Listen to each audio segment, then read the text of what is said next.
Peace FM 104.3. Good to meet you. Prof, in the budget, there are more than 20 tax measures. You say it is still not enough? Yes. If you look at the end game, to the investor, to outsiders, they don't care.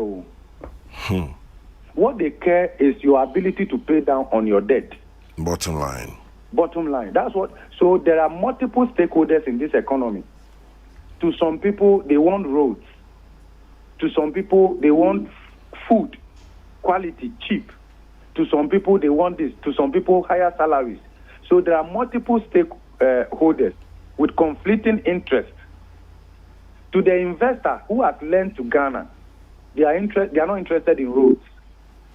They want their money back. Yes. How you can pay down on your debt. That's what they want. And these more than 20 tax measures will still not do the magic? It will not. Because even with that one, we are focusing on the wrong areas. We are of the view, and I think we are justified to some extent, but of course, we could be wrong. We are of the view that the inefficiencies in the tax administration, if we could close that alone, could generate more revenue rather than increasing existing tax rates or introducing new taxes. And this is where we get it wrong as a country. Prof, yes, please finish. If you look at exemptions and how we abuse it, I just told you that we are not getting enough optimally from the extractive sector. Yes. And all of that. So what we have done is that where we need to focus and improve efficiency with greater administrative reform and collect more revenue, we don't do that and rather burden the faithful few. I like that, faithful few.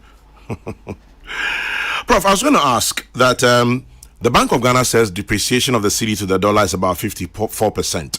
It's more than that. Good. That's where I was coming to. Part of the problem. What figures do you have? We are doing something in excess of 60%. We are doing in excess of 60%. Yes, these are the things that we do that gives oxygen to the black market. When the central bank keeps an artificial rate, again deriving that from the interbank rate, which is artificially low and doesn't reflect the dynamics out there, then what the market will say is that you have the rate, but the black market has the dollars. Okay? And therefore, where dollar is actually being exchanged, that rate is what we use, and not the politically motivated rate or artificial rate at the central bank. So the 54% is politically motivated? Well, I could withdraw that, but it doesn't reflect the reality. The reality on the ground. Yes.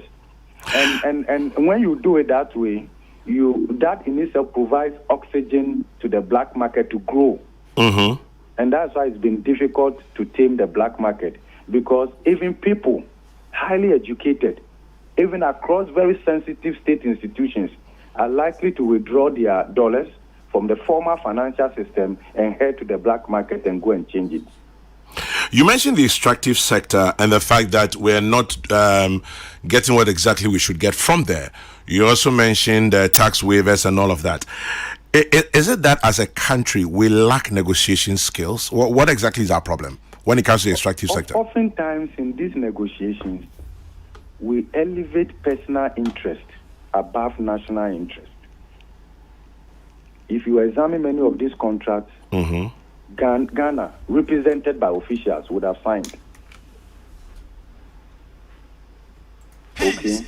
And then the monitoring mechanism and the enforcement mechanism. We don't need to have all the knowledge here to have a good contract, because we operate in a global environment. You can look for help. And even within this country, I am sure, because some of us don't consider ourselves to be in the top 20% of people who know exactly what is going on. If we look within, we may find sufficient expertise. Look, do you know something? If you mean well and for the common good, you would attract in proportion to that. Prof, you're a professor of finance and a senior lecturer at University of Ghana Business School. You're an economist as well.